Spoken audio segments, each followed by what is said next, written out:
Very good morning. Continuation. Today we are going to learn about various aspects of basal ganglia. What is its physiological anatomy? What are the various connections? What are the various afferent, efferent? What are the various internuclear connections of the basal ganglia? And depending on the connections it is making with other structure of the nervous system, what important functions it is playing role in, that all we are going to study in the at the end of this particular session. You will be able to understand various parts of basal ganglia, inputs that is afferent, outputs that is efferent, and various internal connections of the basal ganglia, influence of direct and indirect pathway on motor function, functions of basal ganglia, physiological basis of etiology that is causative factor, features and management of the disease known as Parkinson. Then other applied significances, which includes Huntington's disease, chorea, athetosis, and Balismus. Let us proceed. What basically the basal ganglia is? As we can see in the diagram, it's a group of 5 subcortical nuclei, which are located at the base of forebrain. The basal portion of the forebrain, these 5 groups of the group of 5 subcortical nuclei, which are the caudate nucleus, putamen, globus pallidus, of which there are 2 segments, external and internal segment. Substantia nigra, of which also there are 2 segments, pars compacta and pars reticulata, and then the subthalamic nucleus. So these 5 structures together they constitute basal ganglia. Caudate nucleus, as we can see here in the diagram, there are 3 basic parts of this nucleus: head of the caudate nucleus, body of the caudate nucleus, and tail of the caudate nucleus, which is ultimately terminating in the limbic system, that is specifically in the amygdala portion. Phylogenetically, caudate nucleus is said to be the more or most recent part that has been developed. Caudate nucleus and putamen, as we can see here in the diagram, this is the putamen and this is the caudate nucleus. Together, these two structures are called as corpus striatum or the neostriatum. Anterior limb of internal capsule is lying between caudate nucleus and putamen. The caudate nucleus, this is a putamen. In between this portion, this is the anterior limb of internal capsule. What is internal capsule? It is basically white matter structure that is present in each cerebral hemisphere. It carries information past the basal ganglia and separate caudate nucleus and thalamus from putamen and globus pallidus. This putamen and this globus pallidus, this particular part of the internal capsule, it is separating this putamen and globus pallidus from caudate nucleus and thalamus. Putamen and globus pallidus collectively are also called as lenticular nucleus. As we can see here, this putamen, this globus pallidus, together it is lenticular nucleus, and it is said to be phylogenetically the oldest part that has been developed. As the globus pallidus look pale in fresh sections of the brain, hence it is also called as paleostriatum. It has got 2 parts, external segment and the internal segment. As we can see here, this is the external segment and this is the internal segment of the globus pallidus. Substantia nigra also is having 2 parts. Dorsomedial part is said to pars compacta, as we can see here, and the ventrolateral part is pars reticulata of the substantia nigra. Subthalamic nucleus, this particular part is encephalic gray matter portion and is the only portion of the basal ganglia structure that is producing an excitating neurotransmitter, and that is glutamate. Let us see the histology. Histologically, it is having 2 types of cells, small cells and the large cells.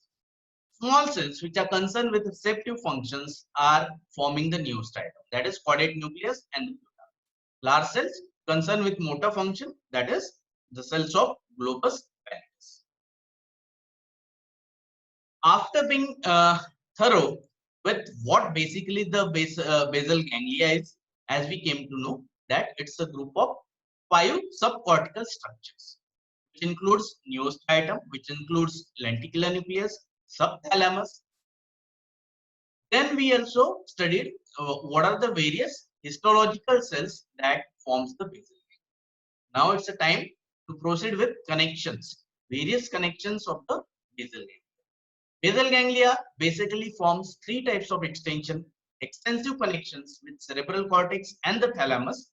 These 3 types are afferent connection, which are said to be inputs, internuclear connections, and the efferent connections, which are said to be the outputs from the basal ganglia.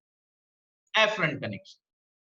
Afferent terminate in the neostriatum. As we can see here, this is the striatum. The afferents are being terminating here in the striatum, and they are always excitatory, that is cholinergic, and these afferent connections they are including corticostriate projection. As the name itself is suggesting that the projections are from cerebral cortex to the striatum, afferent from all 4 lobes of the cerebral cortex, and that is especially from frontal and parietal lobes to the neostriatum. Second, thalamostriate projection. That means from thalamus, which are projecting to the striatum or the neostriatum. These are from intralaminar, mediodorsal, ventrolateral, and centromedian nuclei of thalamus to the neostriatum. From thalamus to the striatum. Then second types of connections are the internuclear connection, nigrostriatal tract, which is dopaminergic. Nigrostriatal. Pars compacta of the substantia nigra contains cell bodies that is having inhibitory neurotransmitter, and that is the dopamine. This is substantia. Its axon is terminating into the neostriatum, that is in caudate nucleus and putamen. As you can see here, the axons are going to the caudate nucleus. It is also terminating into putamen.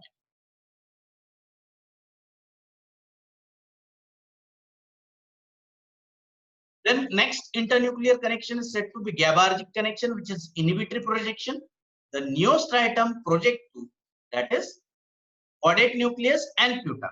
Pars reticulata of the substantia nigra, as we can see here, substantia nigra, and to both the segments of globus pallidus externus and globus pallidus. So it is projecting to both the segment of globus pallidus and to the substantia nigra. External segment of the globus pallidus is projecting to the subthalamic nucleus. As we can see, external segment is projecting to the subthalamic nucleus. Next connection is subthalamic nucleus, which is projecting to internal segment of the globus pallidus and to the substantia. The subthalamic nucleus projections are going to internal segment of globus pallidus, and at the same time it is also received by substantia. This projection is said to be excitatory. Coming on to outputs that are efferent connections from the basal ganglia, they are mainly from globus pallidus and the substantia nigra. This is globus pallidus, this is substantia nigra, and these are said to be the GABAergic projection, which are inhibitory. From internal segment of the globus pallidus, the efferents are going to ventroposterolateral and centromedian nuclei of thalamus. As we can see here, ventroposterolateral and centromedian nuclei of the thalamus, and from thalamus it is projecting to prefrontal and premotor. Or from pars compacta of the substantia nigra, from pars reticulata of the substantia nigra, this particular part, the efferents are going to ventroposterolateral nucleus of thalamus, superior colliculus, and pedunculopontine nucleus. Projection from globus pallidus and substantia nigra to the thalamus are GABAergic, that is inhibitory projection, and thalamic nuclear projection onto the motor cortex are said to be the facilitatory, that is cholinergic projection. What are the various neural pathways which are involved in the globus pallidus will be very much easily understood by this particular flow chart. They are of two main types, direct pathway and the indirect pathway. These pathways are involved in control of various motor activities. So firstly, we have to understood this direct pathway and the indirect pathway. Let us begin with the direct pathway. As it is starting from the cortex, it is projecting to the striatum. Cortex is sending projection to the striatum. These projections are the facilitatory projection, that is glutaminyl. The striatum is projecting to globus pallidus, and that is to the internal segment of the globus pallidus. This projection is inhibitory, that is GABAergic. Globus pallidus internus is projecting to thalamus, and this projection is also said to be the inhibitory projection or the GABAergic projection. And from thalamus, ultimately the facilitatory projections are going to the motor cortex. So this is said to be the direct. Thus, facilitation of striatum results in facilitation of thalamus, that leads to facilitation of cortical neurons by the way of direct pathway. Direct pathway is facilitatory during the movement or when the movement is being performed. Usually, the neurons in the striatum have less resting background activity. During movement, they are facilitatory by inputs from the cortex and from the thalamus. Facilitation of striatum inhibit globus pallidus internus. As we can see here, it is inhibiting globus pallidus internus, and neurons of which are inhibitory to thalamus, and because of which facilitation of the striatum finally is facilitating thalamic neuron, and consequently the target neurons in the motor cortex are activated by the thalamocortical projection. As we can see here, from thalamus, whatever projections are going to the cortex, they are the facilitated. Coming on to the indirect pathway, striatum project to the external segment of the globus pallidus, and this projection is said to be the inhibitory, that is GABAergic. External segment is projecting to subthalamic nucleus, which is also inhibitory projection, that is GABAergic. Subthalamic nucleus is ultimately in turn projecting to the globus pallidus internus. This is facilitated projection, that is glutaminergic projection. Globus pallidus internus in turn is projecting to thalamus by the way of GABAergic projection. And then thalamocortical projection are going to the motor cortex, which are set to the modulation by nigrostriatal projection. Direct and indirect pathway, which we have recently studied. Direct and indirect pathway, we came to know they have all the time opposite effects. Though normally they are having opposite effects to each other, all the time there is a balance maintained between the direct pathway and the indirect pathway. And therefore, alteration of activity in either of the pathway lead to imbalance in motor output from the basal. And therefore, in basal ganglia disorder, both hypo and hyperkinetic features are. What is the feedback circuit? As we can see in this particular diagram, neostriatum receive extensive input from cerebral cortex and the thalamus. This is a striatum. It is receiving input from cerebral cortex and from the thalamus. Neostriatum via internuclear connection send its output, where the output is mainly going to globus pallidus, as we can see here, to the external segment also and to the internal segment also. This globus pallidus in turn is projecting to the thalamus. Can we see here? It is in turn projecting to the thalamus. Globus externus is ultimately projecting to internus, and from internus the projections are coming to the thalamus, which then project back to the cerebral cortex. The circuit is integrated in the ventrolateral nucleus of the thalamus with another circuit called cortico-ponto-dentato-thalamocortical circuit. That means the projection starting from the cortex, from here, going to the pons, to the dentate nucleus, and to the thalamus, and finally coming back again to the cortex. And hence the circuit is said to be cortico-ponto-dentato-thalamocortical circuit. Thus, inhibit the excessive activity of motor cortex areas 4 and 6. Subdivision of the neostriatum. There are two divisions: striosomes and matrix. Striosomes, limbic system, mainly projects to this particular part of the striatum, and this part of basal ganglia is concerned with limbic function. Matrix, it receives projection from the motor cortex, and so this particular zone of basal ganglia is connected with motor function. What are the similarities and dissimilarities, or compare and contrast feature of the connections of basal ganglia and the cerebellum? Similarities: both basal ganglia and cerebellum is receiving information from all parts of the cerebral cortex. They are projecting back to motor cortex via ventrolateral and ventroanterior nucleus of the thalamus and exert an influence on motor performance. As we can see here, cerebellum, it is receiving large synaptic input from the spinal cord, whereas basal ganglia, we are talking about the dissimilarities. Cerebellum is receiving large synaptic input from the spinal cord, whereas basal ganglia is not receiving synaptic. In case of cerebellum, it has direct influence on major extrapyramidal pathways like vestibulospinal and cerebrospinal tract. It has only indirect influence. And because of these dissimilarities or differences, both basal ganglia and cerebellum influence the motor activity or motor function, but in a different way.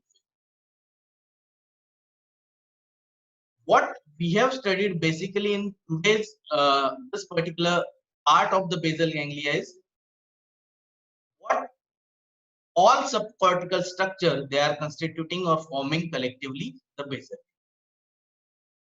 Then the various part of the nervous system to which it is connected. And we have seen these connections are of three different types: inputs, which are the afferent connection among the nuclei themselves, so internuclear connection, and third type of connection that we have studied is the output portion, that is the efferent. Depending on this connection, what are the various neural pathways involved through which basal ganglia it is influencing the motor function, that we have studied, and we came to know there are two kinds of neural pathways, that is direct pathway and the indirect. How direct pathway and indirect pathway are different, that we came to know. We also came to know that though these two pathways are having exactly opposite actions of each other, but all the time there is a functional synergy maintained between the two.